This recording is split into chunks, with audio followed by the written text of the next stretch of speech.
Evolutionary.org podcast coming your way, episode 549. This one, we're going to talk about, can Anavar make you single digits body fat? So let's get right into it. So first off, Anavar, one of the more popular steroids back in your day, Mobster, back in the 80s. In fact, back when the brand name was Oxandrolone, and basically they came up with a drug in the early 1960s.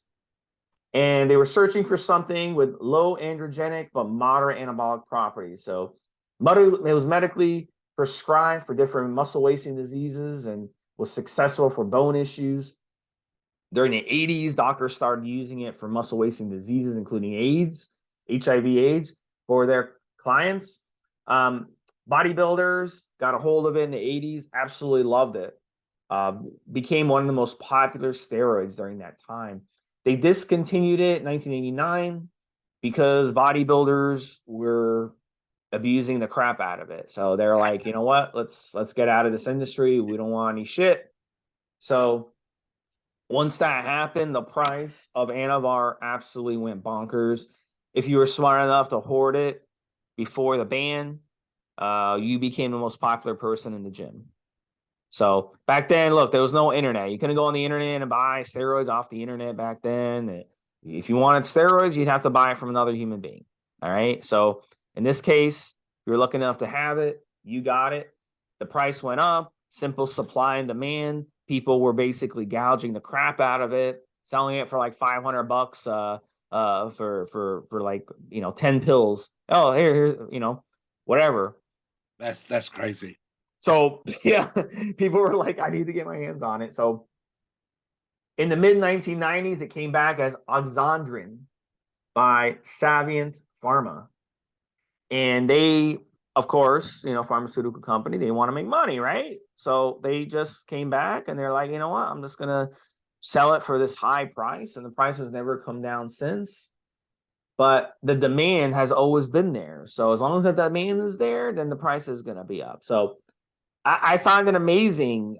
Guys who are mobster size, who are powerlifters and big guys, they love Anavar. And then skinny physique competitor type guys who are 140, 150 pounds love Anavar. So it's like, it doesn't matter who you are.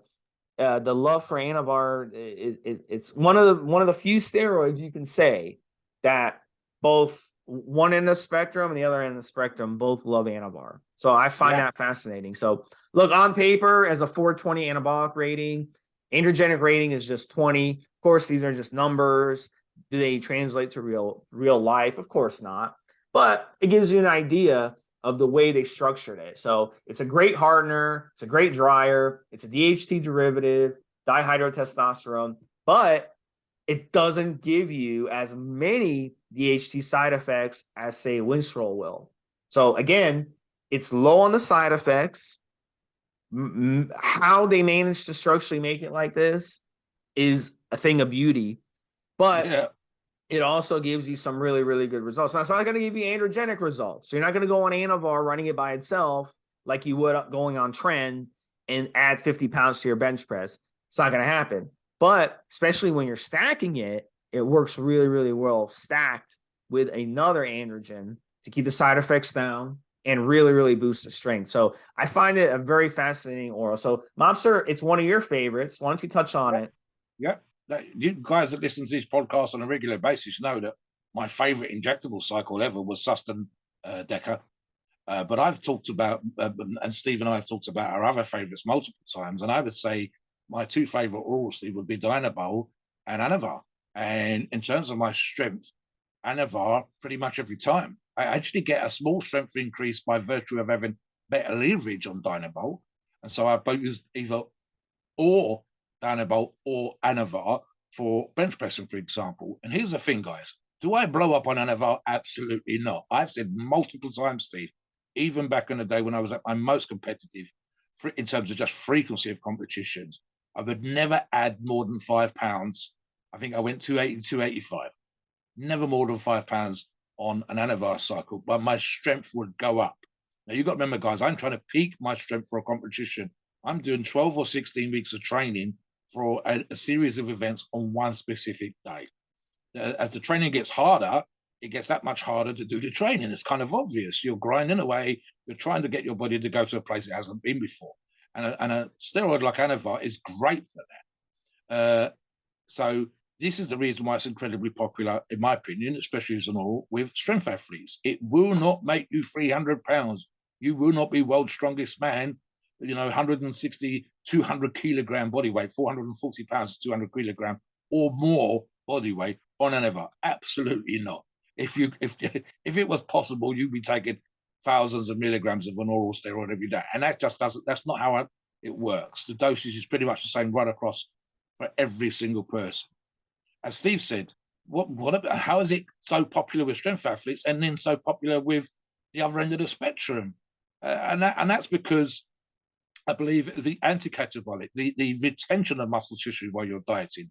So, of course, the topic of this article, this podcast, is about single digits body fat. Now, I've actually covered this in a pre-show with Steve, and I'll reiterate what we talked about then, Steve. So, when you are looking to lower your body fat, you're looking to typically tighten the diet up. That's just simply less calories, fasting, as Steve suggests, and obviously cardio.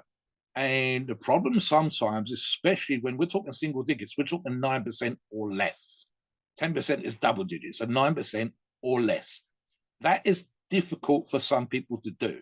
So a drug like Anavar that helps you to hold on to muscle tissue, i.e. being anti-catabolic, and the simple fact that as your body fat lessens while you're holding on to muscle tissue, you're going to get what's called, it's sometimes, Steve, for example, if you added 5 pounds, I would say typically less, and your body fat number, if weighed on a scale, would be exactly the same, the ratio changes. So the sense of, you could be, for example, go from 12% to 11%, typically because you've just added 3 pounds of muscle tissue.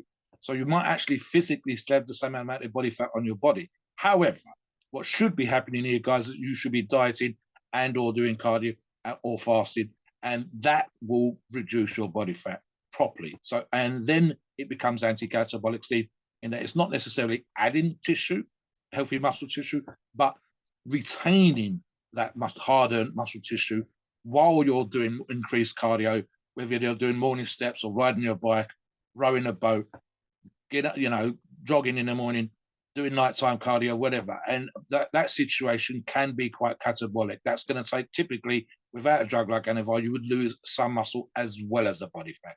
So retaining the muscle while you lose body fat is the ideal situation. And in that scenario, Steve, yes, it doesn't necessarily help you to burn body fat. We've had this conversation on the forums multiple times. People come on, which steroid makes me get less fat? No steroid does that. No anabolic steroid, especially.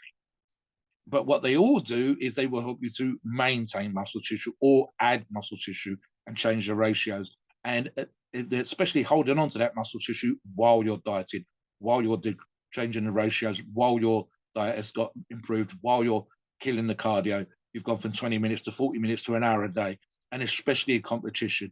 And that's what makes it incredibly popular at the other end of the spectrum. Great for strength at the top end, great for holding on to muscle tissue and helping you while you're doing the cardio, while you're hitting the diet, Steve. Back to you. So one of the things too, we gotta say, it does what some other steroids do, helps reduce thyroid binding globulin, and that's going to give the impression that you're burning fat, which you are. Other steroids do that too. Turinabol can have that same effect. In combination, follow up what Mobster said, in combination with not retaining water, so your muscles don't get fluffy when you're on Anavar. Same thing with T-Bol, your muscles won't get fluffy. They do not convert to estrogen. Primobolan, it's a DHT derivative. Winstrol, it's a DHT derivative. Masteron's a DHT derivative. That's what these things do. They actually help dry and reduce water retention in those muscles and make the muscles look more cut and make them look less fluffy. So that can give the impression that, yeah, I'm losing body fat. And you might be, but it's not really the point. It's always a good idea to lose body fat before using steroids. I want to jump in for 1 second here, Steve. So something that needs reiterating. What works, as Steve said earlier on, in terms of science and specifically the thyroid binding globulin that Steve just mentioned, here's something that needs worth mentioning because things don't work in isolation. So here's what happened, guys. If you have more muscle tissue, you burn more calories. All right? It's as simple as that. Your body, when it's holding on to fat, is using energy just to walk around while it's holding on to the fat. If it's got less fat, it requires less energy. If it's got more muscle, it uses more energy. So the idea, for example, as science says, reducing the thyroid binding globulin means that you're burning more fat. That's true. But at the same time, you should be using cardio. You should be dieting. You should have cleaned up the diet. You should be training harder. So you're not, if you just took Anavar and laid there and did nothing and got leaner, I would say thumbs up 100%. The science is exactly saying what it does, and that's exactly what's happening. But in reality, that isn't what does, because you would literally have to be on a hospital bed, strapped down and capable of moving and still losing body fat. And then Anavar would be absolutely fucking amazing.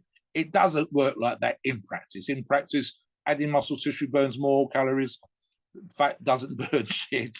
Carrying the fat around burns it, but you're already fat, so we're not dealing with it, are we? And of course, you are doing cardio. You have tidied up your diet. You are experimenting with fasting and so on and so forth. So all of those other things. It's easy when we discuss science, Steve, sometimes to get stuck on a specific facet, but in reality, none of what we're talking about happens in isolation.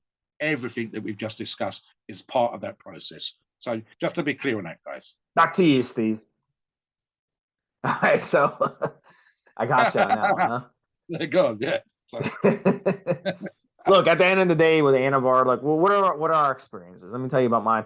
So my experience with Anavar is a lot of fake Anavar.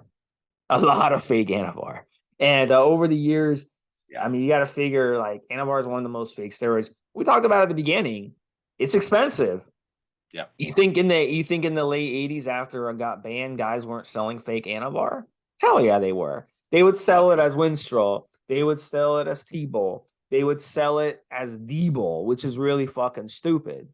But people back then, they didn't really understand that the way that we do today. Like they would take D-Bol and this person would sell to them as Anavar. Be like, oh yeah, bro, I got some Anavar that I saved up before the ban. You want to buy it off of me? Sure, man. All right, $300 for 10 pills. Here you go. And the person would take it and they blow up a lot of water retention. Be like, they wouldn't know. They wouldn't really understand. Well, this is D-Bol I'm taking. They didn't have the ability to go get blood work done and see, oh my God, my estrogen's sky high. This ain't really Anavar. So the same shit's been going on for years. Nowadays, sources are getting smarter. So they're not going to sell Anavar as D-Bol, but they're going to sell it as T-Bol. And you wouldn't really know the difference. T-Bol has less effects overall. So it's like taking the edge off. It's like driving a car with one flat tire. That's pretty much what you're going to experience running T-Bol versus Anavar. So really, you may not notice if you've never used real Anavar before, you're not going to really notice the difference between Anavar and T-Bol. So sources are becoming really smart. So it's really important with Anavar to use legitimate source for Anavar. That's the key. I've used Anavar before. My appetite went crazy on it. I'm like, there's no way this is real Anavar. Anavar shouldn't cause appetite to go crazy like that. So obviously, maybe it was like 60% Anavar and 10 or 20% D-Bol and 10% T-Bol in the formula. They're just trying to save money by cutting it that way. I don't know. But if you want to really, really use real Anavar, you have to come on our forums and read the reviews and find a legitimate source, legitimate brand that sells the real Anavar. That's going to be very, very important. And you'll know the difference. Once you use real Anavar, you'll know the difference between fake Anavar and real Anavar. And you'll figure it out right away, like I did. When I used it a few years ago, I used fake Anavar that was really something else. And I knew, you know what, this isn't Anavar. And I actually had a buddy of mine try it too, and he was on it for a couple of weeks, and he's like, "Yeah, you're right. This isn't real Anavar. I know what Anavar is." So, I mean, this is very important. So, Master, talk about that. Yeah, I'll tell you one great way.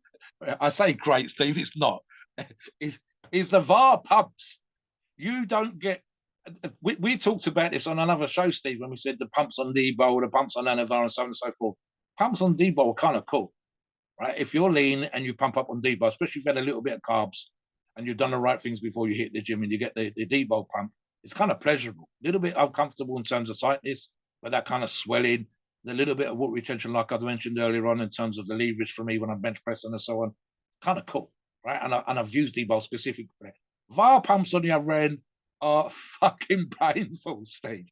I mean, it is a negative, but it's actually a great way of making sure that you know that you're on an VAR for sure. I've mentioned this on previous shows, guys.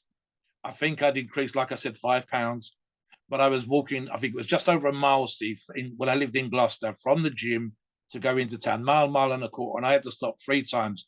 And one of my buddies from the other gym had one of those mobility carts, and he offered me a lift, which was he was taking a piss. It was a joke. I said, when we got to town and I had to go, I think Smith's in the bank, I actually nearly asked for him a lift on the way back. I was sitting at bus stops, Steve, rubbing my shins. And I've also did some kettlebell work with one of the other guys, just showing him how it's done, getting him an idea, teaching him. And he wanted to do some core strength for moving furniture in his house that he'd moved into with his new wife, and his back was all over the place. I said, kettlebell swings are great for your lower back. I did 2 minutes with him, and my back was pumped like a motherfucker. So VAR pumps are a great indicator that you are taking legitimate VAR, but at the same time, it is seriously uncomfortable. And let Steve talk about that, and then we'll talk about how it gets used, the dosages, and whether it is, and of course, it's the #1 drug for women, Steve. What's your experience with the VAR pumps? So I used to go and weight train, and there was this park on the way home. So I'd always stop at the park and do like a mile run. It was really, really cool to do. There was like a trail, you go run. And if you ran around the trail, it was exactly 1 mile. So I'd always take my GPS watch with me, and I always try to beat my time, and I'd get to the gym. So one of the things I would notice when I was taking Anavar is lower back pumps. For some reason, it's funny with steroids. Certain steroids cause certain pumps in a certain spot. And Anavar lower back pumps, I'd get to about 3/4 mile, and the lower back pumps would be insane. So I'd have to basically just like start slow jogging the rest of the way, or start walking. Yeah. So that's one of the things that I noticed. A lot of people, when they're working out at the gym, they'll be like, "Oh my God, my kidneys, something's going on with my kidneys." Well, it's not your kidneys, it's that you're getting the pumps. Your lower back pumps can be really uncomfortable and really weird. So it's one of the signature things, I think, with Anavar, is that with D-bol, I get them in my legs. I get them in my calves, or in my front lower leg is where I get when I'm doing cardio on D-bol. So yeah, so that's the thing with Anavar. When it comes to fat loss, sometimes it may work against you. If you like to do a lot of cardio, you like to go for long runs and stuff, it may work against you when it comes to fat loss, because the pumps. So you'll find it really difficult to get in a run. You might be able to just do the high intensity short runs, like go up and down hills and stuff like that, and do it, a 10-15 minute high intensity workout with cardio. But if you want to do like a nice long jog, run a mile, run 2 miles, 3 miles, 4 miles, whatever, it's gonna be really hard with those pumps. So that's one area where it may work against you. So I think overall with Anavar, one of the best ways you can lose body fat is doing the high intensity cardio, and then doing like a really, really clean diet, and then running it 30, 40, 50, 60 milligrams a day. And you don't have to necessarily split the dose. You can do 30 milligrams morning, 30 milligrams evening, or you just do it all in one shot. It'll work either way. But I think that's the best way to do it, and just eat a clean diet. I think I'll have really, really good results doing it as well. So I'll also touch on that a little bit, and we'll talk about stacking, what to stack with. Yeah, I think the sweet spot, and we've talked about what we mean by this. There's an optimal amount for certain drugs, and this includes over-the-counter drugs, vitamins, and whatever else, Steve. The sweet spot really is right in the middle with the numbers that Steve suggested, which is 50 milligrams, and it works for pretty much everybody. Obviously, you can take a lesser amount if you want to, and we recommend specifically for women starting on somewhere between 5 and maybe 10 milligrams a day. It is the #1 steroid, anabolic steroid, specifically that's used by women because of the lack of side effects. And again, much lower dosage. It can be tweaked for guys, like Steve said, as low as 30 milligrams. And maybe if you were 140, 150, 160 pounds, that would be great. But my height, my body weight, whatever, and most of my strength buddies, and indeed most people that have been training for a while, I think 50 milligrams is just about the perfect dose for nearly everybody. What do? I do exactly what Steve said. I would take some in the morning, some in the afternoon, late afternoon, early evening, and that'd be 25 milligrams and 25 milligrams. It's just spot on for me. It's dead simple, Steve. What else? Length of time on cycle. Okay, so I have run it for 8 weeks, but I think the sweet spot here is 4 to 6 weeks, and my most recent usages have been for exactly those 4 to 6 weeks. I've hit the numbers I wanted to hit within a reasonable time frame by pushing it as hard as I possibly could until I needed that little boost, and that's been perfect for me. One other thing, Stephen, I think you could touch on that a little bit, is that some people use it as a kickstart. Now, you know that I'm not a huge fan of the idea of kickstart and or finishers for most people. I don't think there's a need for it, but there are going to be people out there that have used Anavar as a kickstart. If you want to touch on that. Yeah, so like Mobster was saying, 4 to 6 weeks. You can kickstart with Anavar if you want something really mild to kickstart with. You can go ahead and kickstart it. Let's say you're running testosterone. Now, some of you react really well to testosterone. Some of you will lose body fat on testosterone. Now, some of you won't. Some of you get a lot of water retention. But either way, you can run Anavar with testosterone, and it can help. It can help you reach your goals that way. So in that case, you could start off with, let's say you're doing 10 or 12 weeks of testosterone. You could kickstart the cycle for the first 4 to 6 weeks with Anavar. And, I wouldn't play games. I see a lot of people play games. They'll start out with 10 milligrams the first week, then 20 milligrams the second week, then 30 milligrams the third week, or they'll start out with 20 milligrams and raise it to 40 milligrams after a week and a half or 2 weeks. Yeah. Just start off right off the bat at the dosage that you're going to run. Yeah. So if you're going to run 50 milligrams a day, just start off with 50 milligrams a day. The only reason you would do that is if it's a budget reason. You're like, I'm trying to save money, or you have this much Anavar left. You don't want to make another order. So you're trying to budget it that way. But other than that, start off right off the bat. Get it built up in your system. Get it peaking in your system. That's when it's going to work beautifully. Another thing I like to stack with Anavar would be something like equipoise. If you wanted to do cardio, high intensity cardio, 20-25 minutes of high intensity cardio where the pumps wouldn't kick in yet, you could do equipoise. If you wanted to really focus on fat loss and cardio on the cycle and really, really get a nice physique, equipoise would be a beautiful thing to stack with it. So you could do 500, 400 to 500 milligrams of equipoise. You can even do 300, 350 milligrams of equipoise, and then go ahead and stack the Anavar. Now, on another option for you with Anavar is Primobolan. And Primobolan and Anavar, they're both really mild. You're not going to get much of a strength change because Anavar, if you want strength, you really need to stack Anavar with an androgen. But if you didn't care about strength, you just wanted aesthetics, you just wanted to get lean, and you don't mind paying a lot of money for a cycle, Anavar and Primo, but it's a very, very expensive cycle. So if you wanted to go the cheaper route, you might want to go with Anavar and Equipoise. And then there's Tren. Now, some of you react incredibly well to Tren. Anavar is a really, really good one to stack with Tren because it's mild and it won't cause incredible side effects. So compare stacking Anavar with Tren to stacking Winstrol with Tren. Goodbye hair, goodbye prostate, goodbye cholesterol, goodbye blood pressure, goodbye headaches, goodbye sleep, or Superdrol with Tren, goodbye everything across the board. Good luck with that one. You're probably going to be pissing brown because your liver and your kidneys are going to be so mutilated. So Anavar is a much better option when it comes to an oral with Tren. So check that one out too. You could run 250 milligrams a week of Tren, then stack in 30, 40 milligrams a day of Anavar, and you get tremendous results. You don't need testosterone with that. You get tremendous results both with strength, aesthetics, bodybuilding, getting cut, all that good stuff. So check that out as well. I think that's a really, really good stack. How about you, Mobster? What's your favorite thing? What's your favorite things to stack with Anavar I haven't talked about? I've never taken it with anything else, Steve. I've always taken it on its own solo. And I mean, one of the things that we see here, and this is a bit one of those myths, etc., about running it longer. I know specifically, I'm looking at you, Dylan, on this podcast when I say this. Dylan's always been keen when it comes to orals to keep them fairly short. And I can understand where he's coming from in that particular regards. It's also one of those things if you're doing multiple cycles per year, even with PCT and time off in between.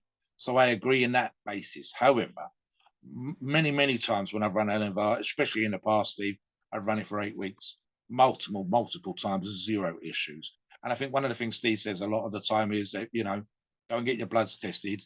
And if your bloods are great, especially after a cycle, then obviously it wasn't causing the issue. So I think it's the idea that it might versus the reality of it. And again, it's worth reiterating in this particular example, Steve, like for example with Trent, your personal experience. So when your keyword phrase that Steve used earlier on is if you do well on Trent, if you respond well to Trent. The same thing applies to Anavar and my own personal experience. So my own personal experience has been 8 weeks solo with nothing else, Steve.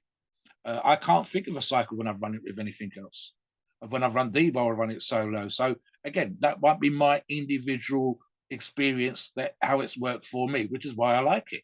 I haven't had to run anything else. And of course, I've been always trained in that particular way as a strength athlete. I've never said, oh, I want to decrease my body fat in that way.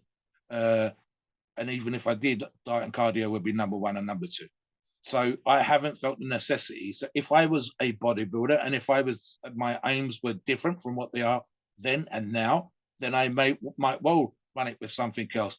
And again, like Steve said, look at the numbers that Steve put out there. An article that we're using as a reference while we do this podcast says no more than 300 milligrams a week with Tren with the Anavar, sorry. Guys, look at the numbers. 50 milligrams a day of Anavar and 200 to 300 milligrams a week of Trenbolone. And as Steve said, if you're a good responder, you're going to get some amazing results, especially with diet and cardio. I'd actually suggest keeping it around the 300 milligrams of Tren, specifically because we know that Tren comes with its own side effects, whether that's the Tren cough or the Tren sweats or Trensomnia. So, you know, I'd hate to get that and then get the back pumps as well, Steve. That would be horrendous. But lowering the dosage, mild amounts, keep the cardio on point, keep the diet on point. And if you like Tren and do well on Tren, and if you're like me and like and do well on Anavar, then your results are going to be outstanding. There will be a small percentage of you that will want to go higher, and an even smaller percentage that probably needs to use even less than the numbers that we suggested at the lower end. But I can't see it. I think Steve's exactly on point. 200 to 300 milligrams a week with Tren, 30 to 50 milligrams. I can't see in this example, Steve, as a combination cycle needing much more than that. And the cardio and the diet and your training are on point. I would expect your results with a good coach, with someone like Steve or myself, cracking a whip and getting you to do your absolute best. I'd expect to see fantastic results from that person if everything else was on point. The only other thing I would throw in here, Steve, and I wouldn't call it as a stack, it's more of a protector, of course, would be a product like an organ protector like N2 Guard or similar while you're on an oral steroid. It is mild, it is relatively safe, it is relatively low toxic, but we're talking about it as an insurance policy. And again, everything else that you're doing and any other anabolics that you're on if you are doing a combination cycle. So keep all that in mind. Please note, we are not doctors and the opinions are ours. It is our view. It is based on our experience and views on the topic. Our podcast for informational purposes and entertainment only. The freedom of speech and the First Amendment applies.